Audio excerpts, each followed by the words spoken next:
The train has not passed by yet, so it's probably gonna pass by while we're talking.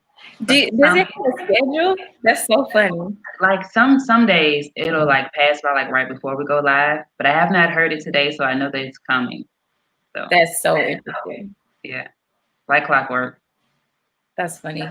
The only thing we get randomly is like fireworks. I don't know if that's a thing still over there, but Oh like yeah, the other night it sounded like a missile took off outside our house, and I'm like, both of Jonathan and I both are looking around like, what is that? We know it's not a gun. It has to right. be some kind of larger device.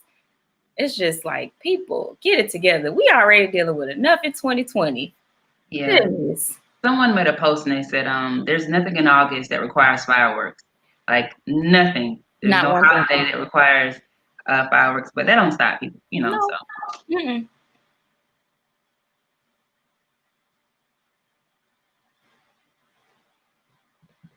for those who are watching, like thank y'all for hopping on early with us, and catching some of our like pre-chats.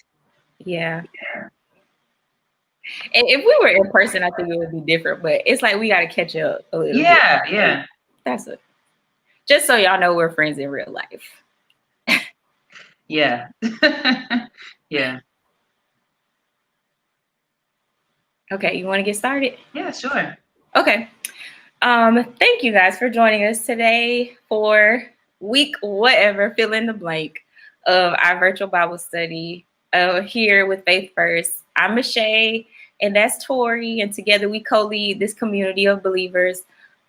We have had a blast doing this throughout this time of stay-at-home quarantine.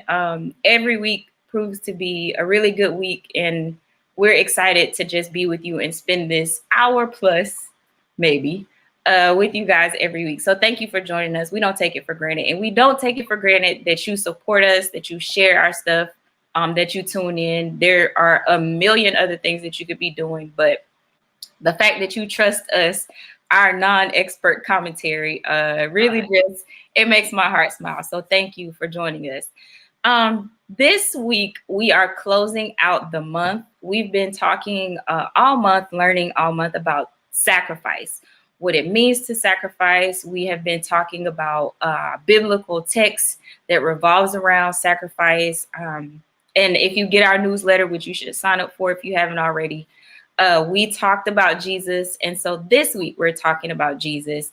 And our text, if you want to go ahead and grab your Bible, is Mark chapter 14, verse 36. It's a very familiar story. It's Jesus in his last days on earth, and he goes to the Garden of Gethsemane for prayer. Before we get into the text, though, Tori, you want to give us a short summary of last week? Yeah, so last week we talked about Moses and all his excuses that he gave God as to why he couldn't go and speak on the behalf of the Israelites so they can be free. And what we learned was that no matter what excuse Moses came up with, God wasn't hearing it. And rather than addressing those excuses, he equipped Moses. And just like us, no matter what reasons we feel that we're inadequate, why we can't do something, why, we just don't have the skills or whatever it is, know that if God calls us to something, he will equip us. And that we have to ultimately understand, or know rather, that God is always bigger than whatever excuse we have. So good. Very nicely wrapped up. Look at you. I'm, I'm, I should, I I'm, don't learning know from, if I'm learning from you, Michelle. I'm learning. I'm yeah. learning. No, I definitely take those from you. Um, okay, so like I said, hopefully you grabbed your Bible or your Bible app, whichever way you want to follow along. Like I said, we're in Mark chapter 14, verse 36. And again, this is a very familiar text. Most people are familiar with the story, this part of Jesus' story. He was in the Garden of Gethsemane. He knows that he is in a place where he is probably about to be taken captive. He knows that the betrayer is coming to find him. And so he takes three men off to go pray. And there's a lot of this story to unpack. And so I didn't want us to get bogged down in it because, again, it's familiar. But I really wanted us for this week to focus on Mark chapter 14, verse 36. I shared with Tori a little bit before we went live that I struggled a little bit this week. I had wrestled with which text we should talk about. Um, if you ask believers, anybody who's been to Sunday school maybe once or twice, I'm sure they are familiar with the story of Abraham and Isaac. And that was actually the original text that I was going to bring forth for tonight. But in my wrestling, God made it clear that we needed to talk about verse 36, chapter 14. And I'll just go ahead and read it so you can hear it and then it connect in your mind. So I'm reading from my study Bible because it uses a few words that I like. And so it says, Mark chapter 14, verse 36 says, he said, Abba, Father, for you all things are possible. Remove this cup from me, yet not what I want, but what you want. Let me say it again. Let me read it again so you can get it. Now, this time you got to really get it. Let it sink in. He said, Abba, Father, for you all things are possible. Remove this cup from me, yet not what I want, but what you want. So, like I mentioned earlier, if you get our newsletter, this week's topic is not my will, but yours. And I posed a few questions in our group to people via the newsletter asking, have you ever had a burden that you felt like you just could not bear any longer, that you asked God to remove? Have you ever been in a situation where you needed an emergency intervention? Have you ever felt like you were being called to sacrifice maybe all of your work, maybe your family, maybe some relationships? Have you ever felt like this? Have you ever felt like, God, I need you to take this. I can't handle this. And I think what's interesting about this text, I even mentioned it in the newsletter, is that of all the things that we see throughout Jesus's life and the story of his life as told by the writers of the gospel, right? This text to me drives home his humanity. And I don't know why I'm getting emotional already. So let me pull it together. But this text is very human. Mm-hmm. It's very God, I can't take anymore. And the reason that I like this particular version is because Jesus opens by calling God Abba. And Abba is another word for dad, but it's more like daddy. And so to me, it made it very personal because, up until this point, Jesus had been reverencing God, obviously as his father and as the master of the universe, the creator, but here he really embodies to me the word son and his role as God's son come to earth as the ultimate sacrifice. And before we get into the second half of the text, Tori, I don't know if you have any thoughts on that or like how the humanity kind of pops out in the scripture. Yeah. Before we started, you were talking in like our pre-chat about how God, for a lot of us, Jesus is this superhero, right? Like this armor. And in this chapter, we'll get to see like him in distress, like incredibly emotional. In other chapters, you'll see where they talk about him like pouring like blood like sweat, right? And he's crying tears, and he's like you said, he's saying, "Daddy, like please come through, right? I don't want this." And so, like you said, it humanizes Jesus for us, for even if it's just for a split second, for us to see like, okay, he had feelings, right? Which is why we know that he can feel us when we are weak and when we're feeling like giving up. But ultimately, what we get to is we see that what our bishop says, right? He defies the urge to quit, right? Like he goes he goes to his daddy 3 times, right? Begging him. Because he says, I know if anybody can do it, Yeah. you can do it. You can find another way Yes. to redeem them, right? But he says, not my will. And that is incredibly powerful. And like you said, like just saying that it's just very emotional, Yeah. particularly in the climate that we're in, right? Yeah. To to uh, to sacrifice your will, your Yes. ego, and what you feel how things should be. To say, okay, Daddy, nevertheless, your will. Yeah. And since you already talked about that, how he goes back 3 times, I think that people, when we read this, we kind of glaze over that part. And I know that, I told y'all we were studying Mark chapter 14, verse 36. But as always, you should know by now, you got to get some context and you got Yeah, to get the before and the after, right? And so, it's just important for you to know that immediately before this, Jesus and the disciples have the Last Supper. And he's sitting around with these men who he's known and journeyed with all this time, knowing that someone in the fold is going to betray him.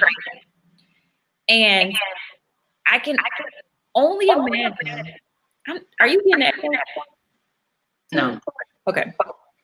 I can only imagine what it maybe felt like for him to sit there and feed these people, knowing that one of them was going to betray him. And yeah, then, I'm sure that probably contributed to the fact that he was so heavily grieved, because Jesus knew long before this, right?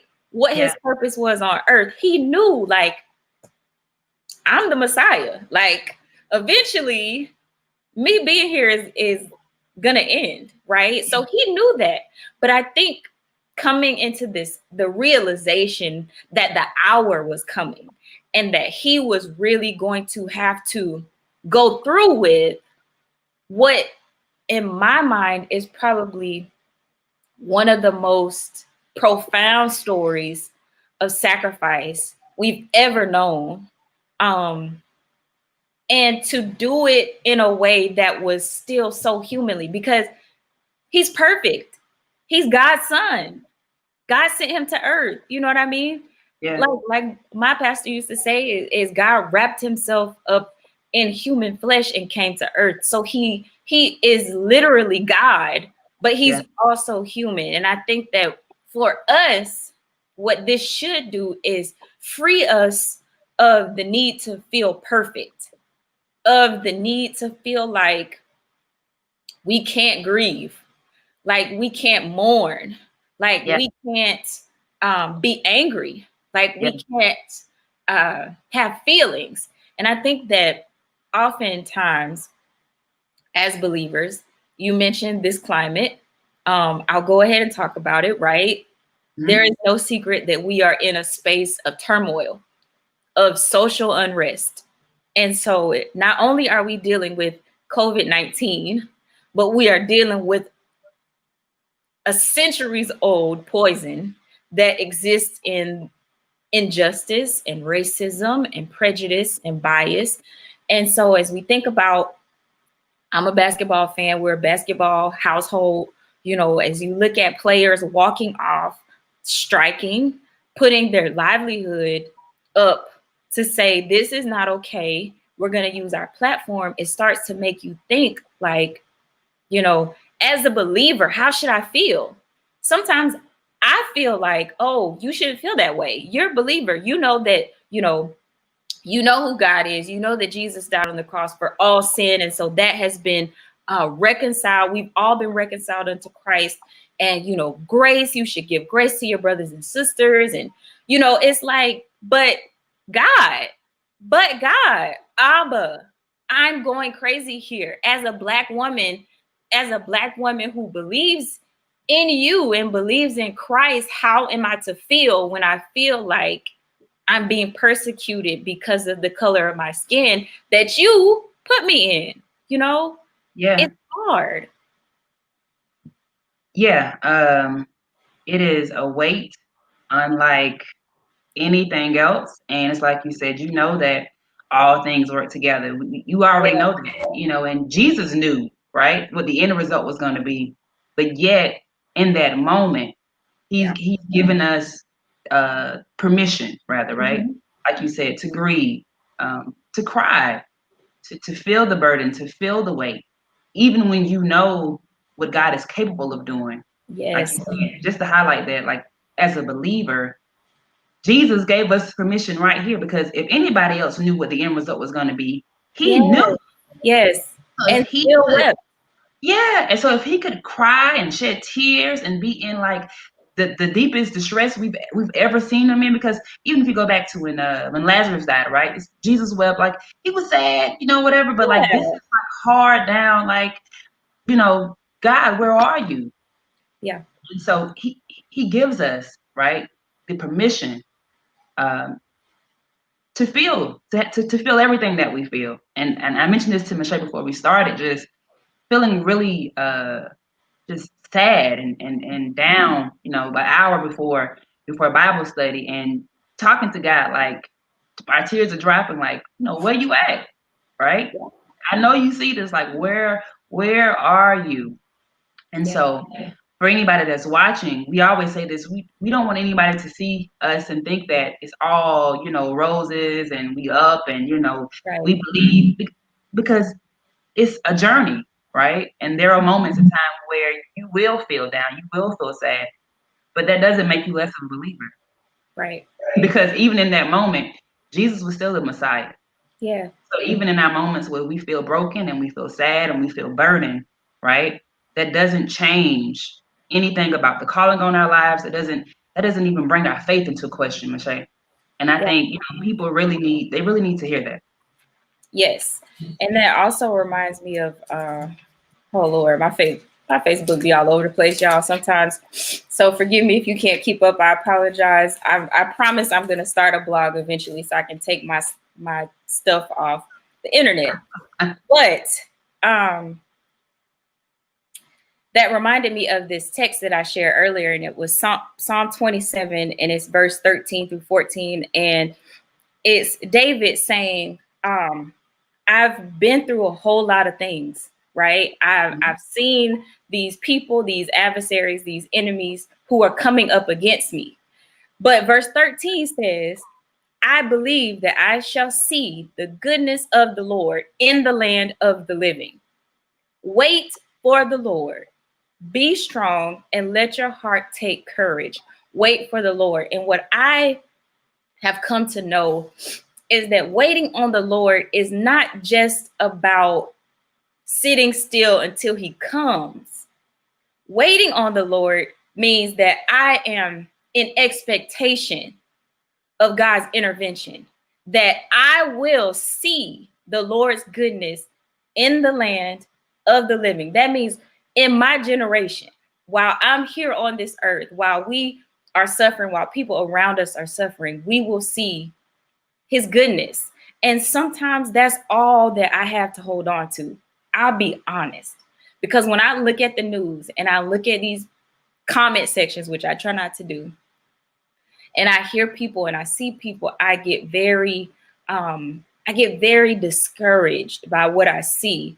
But what I'm hopeful for is that God will avenge us, and that also we will find the calling to not just wait, but to work while we wait. That God has given us gifts and talents and skills to make our collective, our communal circumstance better, so that we don't have to necessarily wait on God to intervene, but we can use God's grace and God's resource to intervene on behalf of his people, no matter where they are, no matter what circumstance they are in. So as Tori mentioned, a few hours ago, y'all, it was really bad. And I really had to check myself, because I didn't want to come before you. I didn't want to come before, this Bible study, this group of people who believe in us and support us, and feel like I have no hope, right? That's just not me. I didn't want to do that. And so I'm grateful that we're having this conversation, because I think what it shows you is that is what Tori said. This is a journey. You're gonna have some good days and you're gonna have some bad days. You're gonna have some days where you saying, Lord, I can do this. And you're gonna have some days where you saying, I can't do this, Lord. So if you get nothing else from just this little part of the discussion, please know and understand that as a believer, you can still have feelings. Your feelings are valid, Yeah. that your emotions are valid. Your feeling of mourning and grief and sorrow and even anger, Hmm. even anger, Yeah. even anger is valid. The thing is that we don't stay there. So we don't have to feel helpless, and we don't have to feel hopeless, and we don't have to feel like this is the end of our rope, although sometimes it feels like that. And I do believe that Jesus, in this text, this Mark chapter 14, verse 36, this was Jesus saying, Lord, I have reached the end of my rope, but I need you to continue on. He doesn't say that. He says, your will, not mine. But still, he had to be at the end of his rope to ask God to take away this cup, which it's a heavy cup. We Oh don't yeah. have to argue about that. It's a heavy cup. But still, for him to know that he was called to it, and for him to still want to ask God to take it away, that just lets you know that if nothing else, you share humanity with the Prince of Peace. You share humanity with the Lord of Lords. You share humanity with the Savior who hung, bled, died, and rose again for you to live a life in freedom. Yeah. I remember hearing a preacher say something along these lines, Michelle, where he said, in that moment, Jesus' unanswered prayer was so that we could have answered prayers, Woo. right? He was beaten and bruised so we could be healed, and bind so we can be set free, right? So you talking about sacrifice, and even if we look at our own lives, right? There are things that we experience, things that we go through where we feel like we're at the end of our rope. I don't want this cup, God. But what we have to understand is that a lot of times it is much bigger than ourselves. Yes.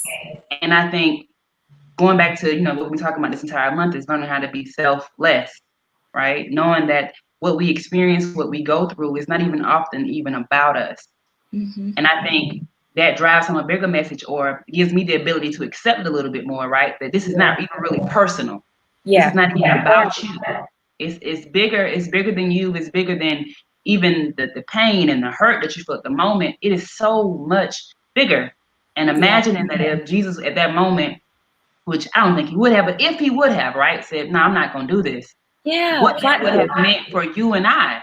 And so when we get to that place where we're at the end of our rope and we say, no, I'm not going to do this, the ripple effect that it sets off, and the people that are not set free, and the people that don't get healed, and the people that don't get what they need, right? Because we're selfish. Yeah. And so what Jesus showed us here also is how not to be selfish. And I Yeah. think that's big because we live in a culture, a society that's all about me. I got to get me and mine. Mm-hmm. And here Yeah. Jesus is saying, okay, well, my prayer is going to go unanswered, so yours can be answered, right? Yeah. And I think that's another point to drive home in this text of just how it is so much bigger than you and I. Yeah.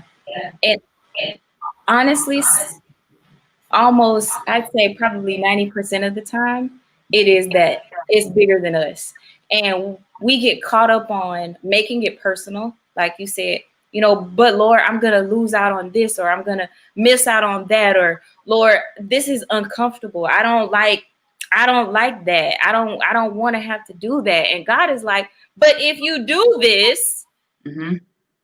so many other people will be set free. So many other people will have what they need. So many other people will find deliverance if you do this, right? And then Yeah.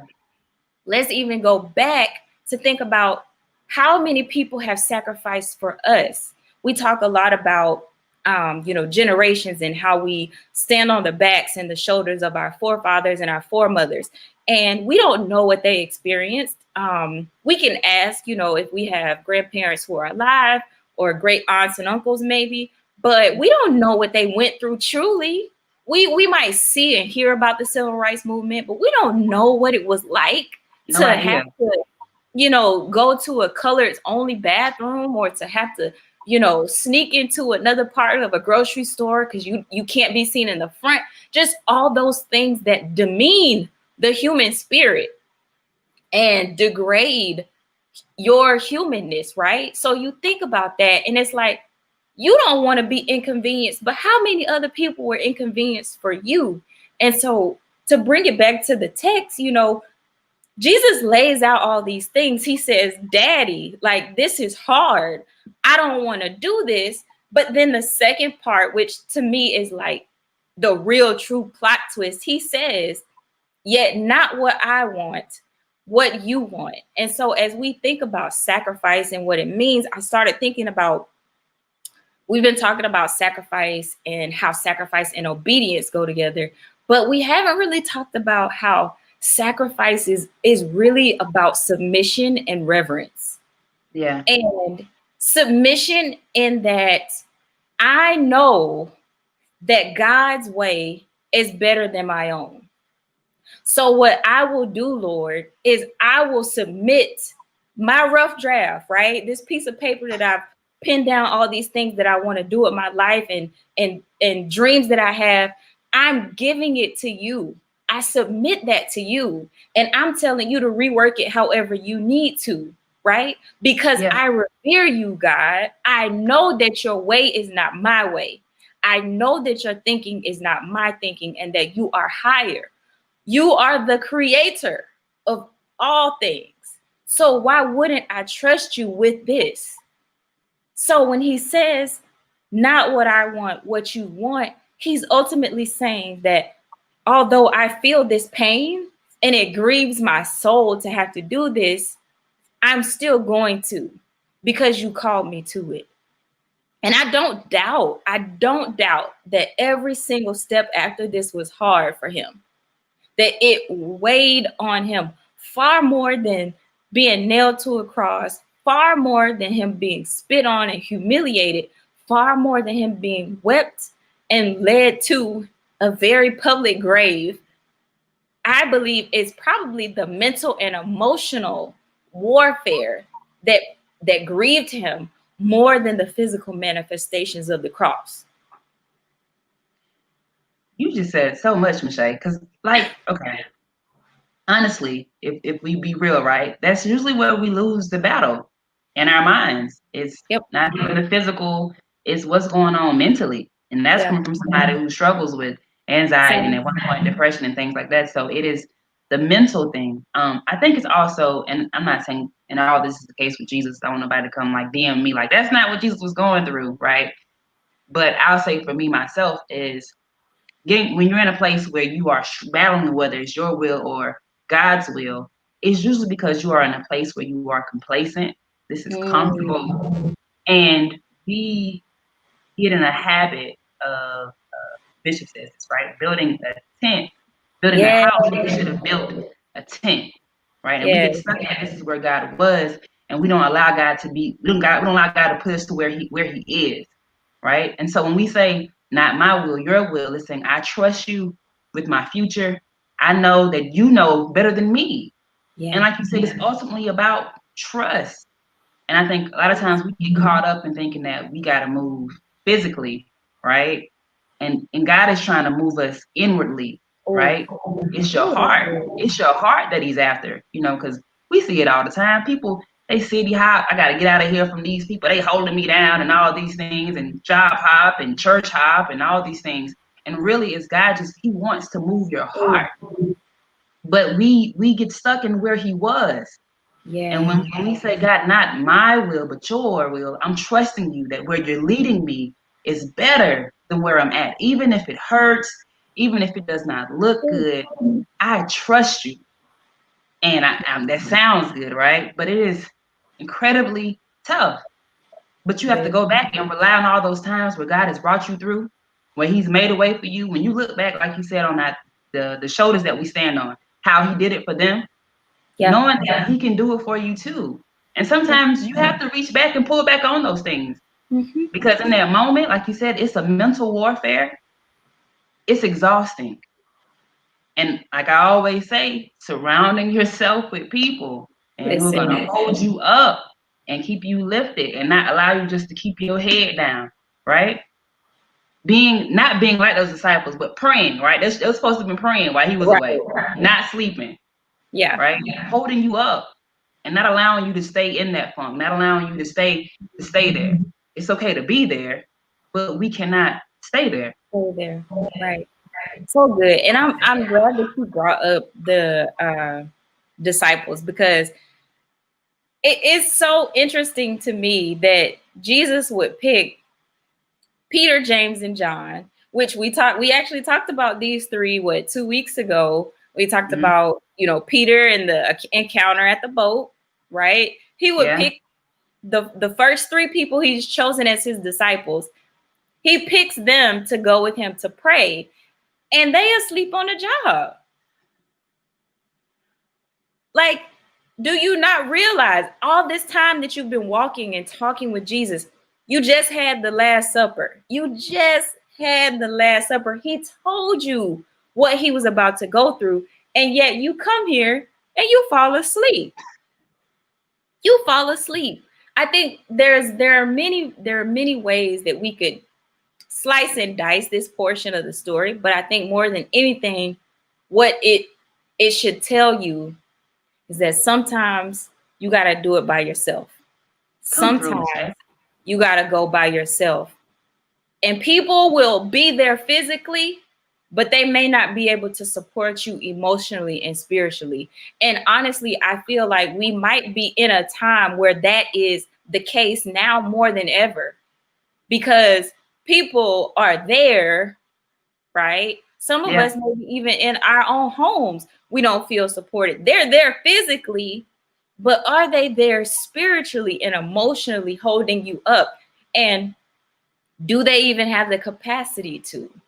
Oh, Because these three men, you know, even though they've been with Jesus all this time, it doesn't really seem like it had clicked with them that Jesus was really about to do this, that he was really about to die on a cross for the sins of humanity. They couldn't have.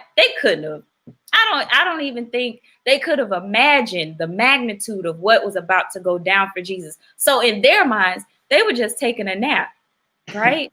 They just, well, he's taking a little bit longer than we thought. Let's no just big snooze deal. a little bit. But Jesus had to go on anyway. And you mentioned it a little while ago that Jesus went back 3 times.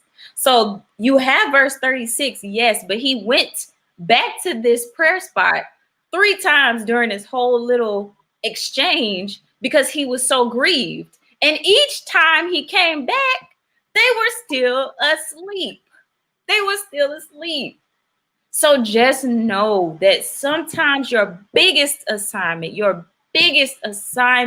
will have to be completed with just you.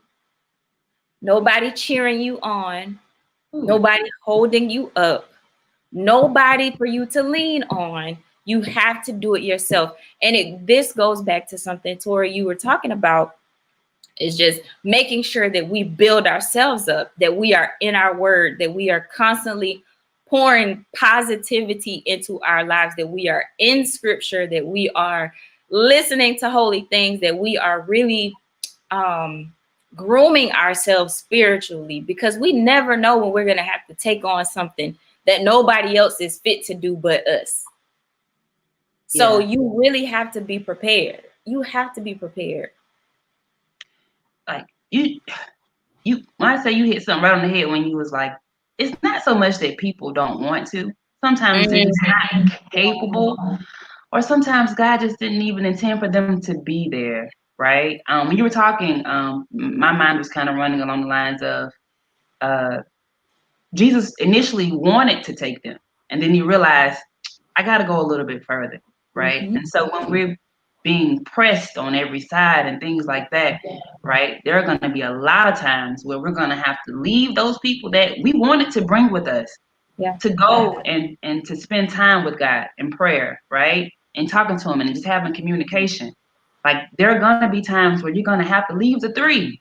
And like Yeah. you said, it is a lonely feeling at times. And that's what I can identify with that. Just crying and weeping, like, Lord, I'm here by myself, Yeah. right? But going back to something I think we said in the beginning of the month is that anybody who is not there with you, that's for anybody who feels like these people just left me or they walked away. Maybe you didn't leave them, they left you.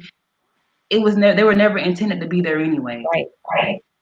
And trusting and knowing that, going back to trusting, that God's plan, what he wants is better, right? Yeah. You may think having those three, having those people there would have made a difference, made a bet, but he wanted you to be by yourself, to spend that time with him. Because had you been surrounded by them, and I can identify with this, Michelle. Like had I been surrounded by people, I would have never spent the time with him the way Yes. I did, Yeah. right? It's more intimate. It's just me and you. It's nobody else. It's no distractions, and being okay with that. And like you said, not again taking it personal when people walk away, or when people have to leave us to go be by themselves. Because sometimes we are the three, right? And Yeah. we're seeing people walk away, we're like, "What? You don't want my support? What? What?" Like, no, people have to go and deal with things the way in which God is leading them to deal with it. It's Yes. okay.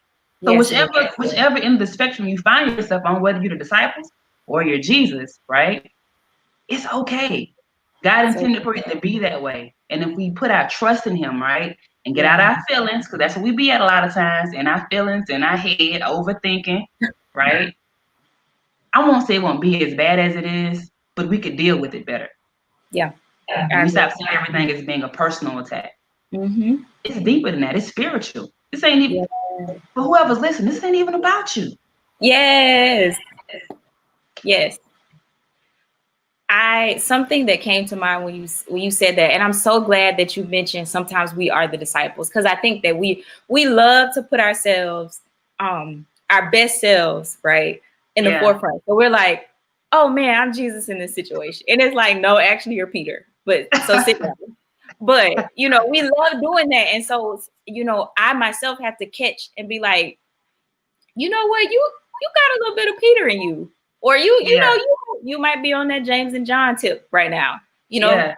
I try to make sure I'm not Judas, but at the same time, like you never know, and so it's Yeah. important to get a full view and perspective of that. But something you said was that Jesus took them, and then he went further, right? Yeah. And what popped into my head is that elevation often happens in isolation, but we don't like to feel isolated, and we don't like to be by ourselves. So we get distracted with all the people in our ears. And that's really, in my mind, that probably is why we don't know. And I'm not saying I know, but I might gamble and say that Jesus went a little bit further because they would have been distractions, and not distractions in that they were they didn't, I'm not saying that they meant any ill, Yeah. right? I know But what you're just think about how Peter responds when the army and Judah, when they pull up on Jesus and try to take him into captivity. Right? Peter goes crazy. He like, y'all not finna take my Jesus, and just goes off. Yeah. Imagine what could have happened. Jesus is already in this grieved state. The man is begging God to take away this call, this assignment. And then Peter comes in his ear like, you don't really have to do this. We could just continue with our ministry. You know what I mean? We could keep you here a few more years. Ooh. We could figure out something so you don't have to do this, Jesus. Like, you don't have to go out like this. Imagine what could have happened. And I say that elevation happens in isolation because, sometimes God really does have to pull us out of the crowd so that we can hear him. Yeah. Because he like yelling at us in the crowd, and we just going on about our days, just comfortable. We're comfortable. We're complacent. We like, oh, I'm good. My life is good. My bills are paid. I'm healthy. I'm happy. My family good. Oh, I'm good. Yeah. And then Jesus is like, record scratch. Come over here. And I say that Yeah. as somebody who, now that I think about it and you said that, it kind of feels like that's where I've been. That's where I am, like isolated. And it feels so, it's interesting because now that I'm talking about it, I'm like, oh, okay, God, I see why you did that, right? Because Yeah. I wasn't listening. I wasn't listening. I was doing my own thing until Tori called me out. It was like, you need to do faith first again. And now here we are. Yeah. Here we are. And so I just think that it's important. That's such a good note, Tori. Thank you for bringing that out, because sometimes we are the disciples. And Yeah. sometimes we are the distractions. And if we really want to be elevated, God might have to isolate us. Yeah. When you were talking about, Peter being in Jesus' ear, and what would have happened is the danger in staying somewhere too long, right? So we cross-reference this with the story about Hezekiah, right? We talked about this, I don't know, last week before last, when he begged Jesus, or begged God rather, like, let me live longer. And God gave him 15 more years, and he ruined everything he had built in Yep. them extra 15 years. Like, God gave it to him, right? But he ruined everything he had built. There is a Yeah. real danger in staying somewhere too long, whether it's a relationship, a marriage, a friendship, Oh, whatever it is, a job, whatever it is, there is a real danger, Michelle, when we stay somewhere where God is calling us out of. And like you said, just if Jesus would have been like, maybe you're right. I could just yeah. stay here and do this whole miracle thing. Like, it's working, right? And we talk about this. It's so hard to leave stuff when it's working. It's easy to leave when it's Ooh, failing. Everything's falling apart.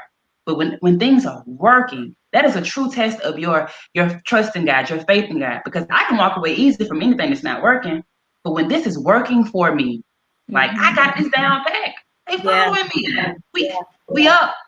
Right? We up, right? So there is a real danger, and we have to be careful not to stay anywhere longer than what God has called us to be there. And that applies to the whole spectrum of your life, whether it's up or down. Yeah. Don't get caught in. Don't be like Hezekiah begging for 15 more years, right? And you hurt now, but it kills you later, right? There's a real danger in that, and we have to be careful, because I've been guilty of that. Like, Lord, just please, like, even if it wasn't good, begging God, let's please make this work, because I want this, right? Right. My will, I want this to work. Please, Lord, make this work. And He's like, no, let it go. I have something better. Yeah. Your obedience is tied to something so much greater. This small bit of pain and hurt you feel now compares to nothing to the joy that is going Yeah. to come when you trust Him. Mm-hmm. And I'm saying that because I've been there, and it's not like something you just get and you learn, because it's a journey. So sometimes I repeat. I'm like, okay, I've been here before, right? But Yeah. don't get caught in being somewhere too long. And Yeah. like I said, because the damage you do not only to yourself, but to those around you, when you choose your will and your way over His will. Because Yeah. sometimes too, Michelle, and I pass this back to you, is uh sometimes God will let us slide, and then sometimes He'll just drag you. So, Yeah. you can do this the easy way or the hard way. Uh-huh. I've been on both ends where He's let me do it my way, right? Like the prodigal son, Same. give me my inheritance. I'm gonna go run this up right here. And then there's times when He's like, I'm on the run. Uh, Catch me, right? So, Mhm. um, we just have to be careful. We have to really be careful to not allow our wills to impede over, like, the will of Yes. God. Yes. Yes. Oh my gosh, so many things. So many things, so many things. I just, as I was studying this text, it kind of reminded me of something that my therapist actually told me last year. And I remember I was going through. I truly was. And I look back on it and I'm like so thankful to God for deliverance from that portion of my mental health journey, because Yeah, I was out of it, and I was I was functioning, right? I was going to work. I was singing in the choir. As far as I know, I was being a good wife. My husband didn't really say nothing, So I'm thinking I got it down packed, but inside I am in turmoil. And I remember being in a session with my therapist, and she asked me this question, and it's so crazy. She said, "Are you watering dead flowers?" And I sat there because I was doing what you said. I was sitting somewhere that no longer served me. And I was trying to make it work.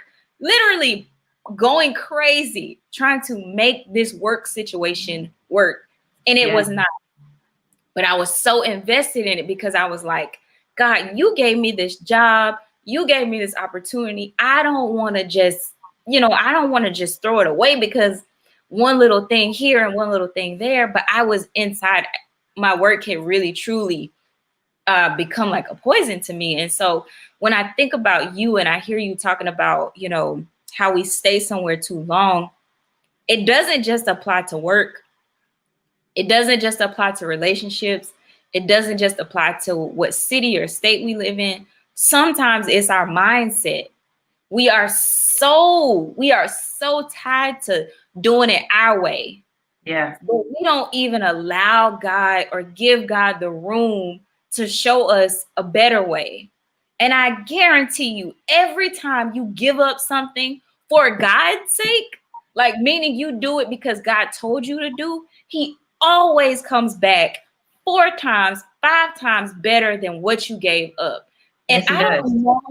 I don't know why we get so caught up on holding on to our little piece of life, but God always has a better way. He always does. And I think we read Jeremiah 29:11. I think we memorize it. We have it posted on our walls in our homes. It's our email signature, right?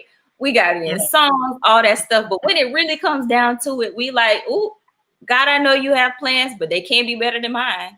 Can't be. God really is like, okay. And that's why you end up being dragged. You said drag, but I said Yeah. being kicked out of the nest. God, like, okay, well, I'm gonna just let you sit here and whatever you feel like you need to do, but it's gonna get harder before it gets easier. Because I'm not about making your life easier. I'm about making you better.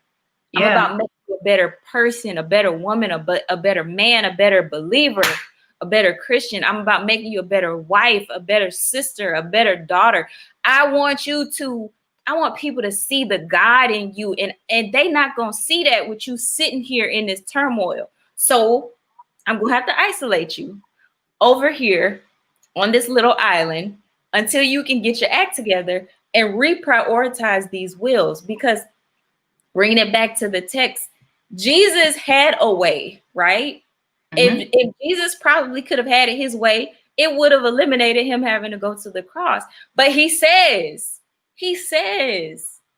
not what I want, but what you want. Are you willing right now, whatever thing that you got on your heart, whatever you feel has a stronghold on you, are you willing to let that go in order to say yes to God? Because that's really what this is about. That's what this is about. It's about me saying, that looks so good. That seems so right. That opportunity seems incredible, right? It's Yeah. perfect. I could have never dreamed of it. But you laying that on the altar and saying, God, it's yours. Can you do that?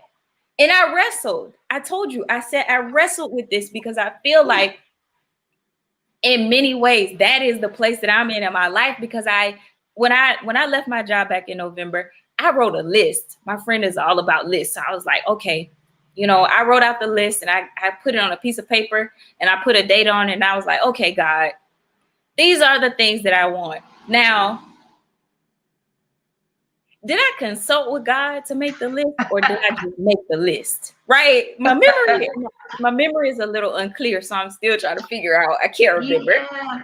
But now that I look back at it, I didn't leave room for God to adjust the list. I Wow. just said these, almost like giving a list of demands. God, this is what I want. Now you go take this list and do it for me.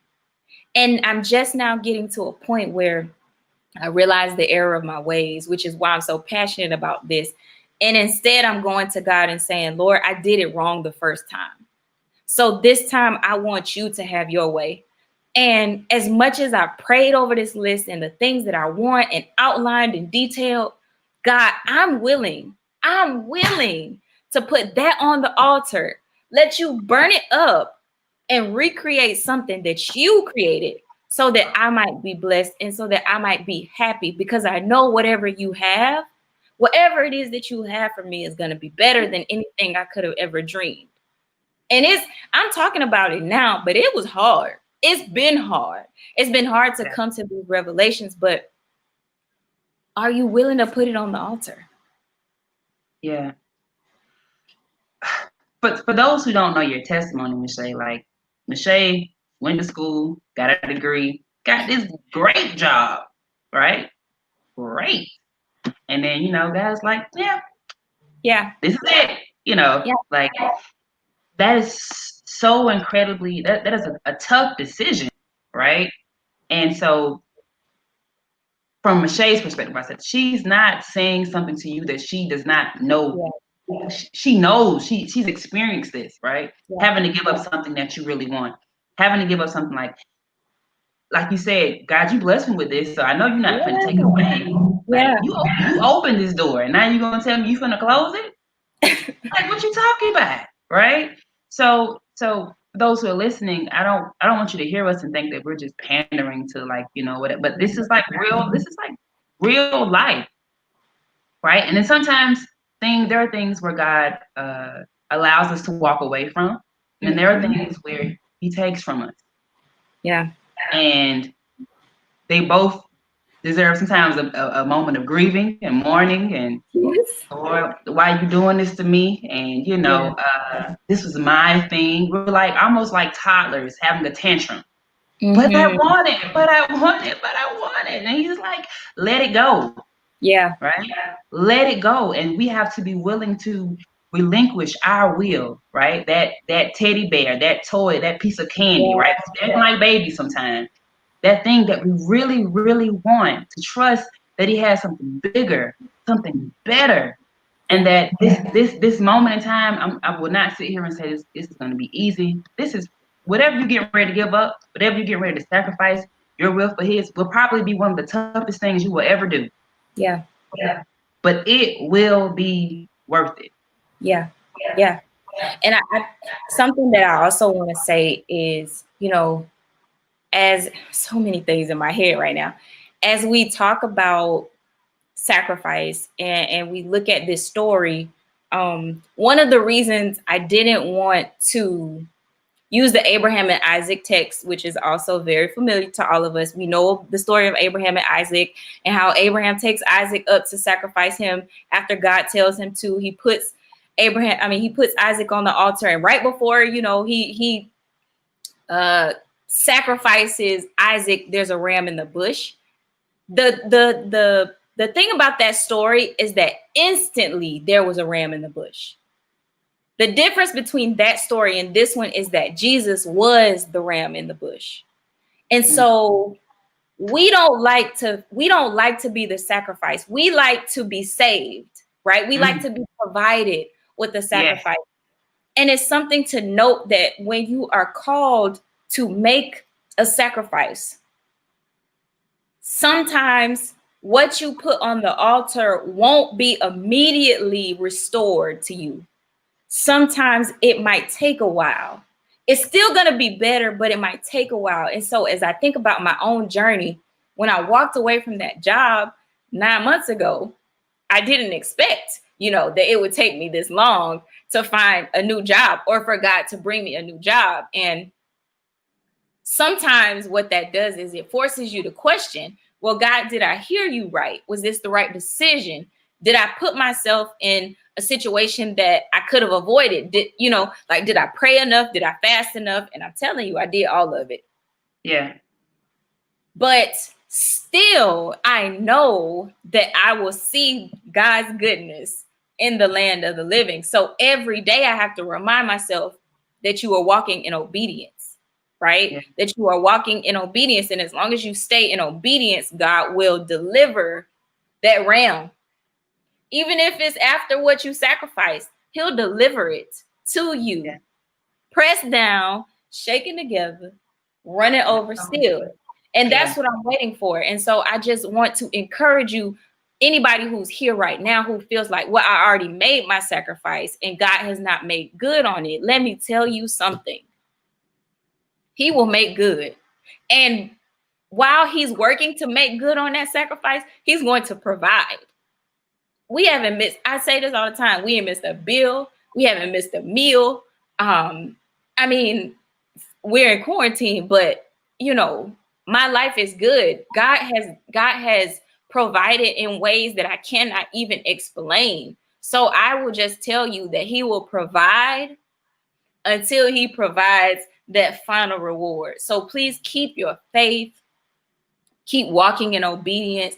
Know that your sacrifice was not in vain. Don't let the enemy get into your head and make you second guess what you heard. Because trust me, if the Spirit told you to do it, you heard it. You heard it right. You heard it right. Yeah. Yeah, your mom just said something that I think is like probably a great way to like end this. Like, for at least for me, as far as my thoughts, is Yeah. obedience is better than sacrifice. It's It better is. for you to willingly give it, right? Yes, Lord. Because like I said, I can testify. Like sometimes he will just take it, so just give it Yes. to him. Just it's better if you give it to him, Yeah. and give up the idea that your life is going to go the way you always Mhm. wanted to go, the way you Yes, dreamed it would be when you was a little kid, the way somebody told you it was going to work out, because it doesn't always go that way. it And doesn't. realizing and knowing that if that was the case, we wouldn't need faith. If we could Right. map it out and see the whole way and it's just going to go the way that we thought it would, we would not need faith. We need Yes. faith for those moments when we're walking and we can't see the way, when, like we mentioned last Yeah. week, when you're walking and that first step looks like failure. Like Michelle said, when you're waiting for him to come through, because he ain't came through yet. It's been 9 months, Lord, where you at? Or somebody, it's been 5 years, Lord, where you at? Yeah. Right? So it takes faith to stay strong and to know that God will take care Yes. of you. And he's Yes, going he to is. come through every time. And like Michelle said, it's not always expedient, Yeah. but know that he will. And while you're waiting, we're going to be here to encourage you. While Listen. you're waiting, we're going to be here praying for you. And while you're waiting, I hope that you are filling yourself up with the good things of God, not allowing yourself to be drowned out with all the negative and all the things that are going wrong in this world. Like, take a break from social media sometimes. Yes. Take a break. Take a break from some of your friends sometime, right? Yeah. Like these negative Nancy's, sometimes I've been guilty of being a negative Nancy. Like, you have to take a break Yeah. and refuel yourself on the goodness of God. Yeah. And like I said, go back and pull back on those times where God has come through for you. He has not failed you yet. So why do Mhm. you think he can start now?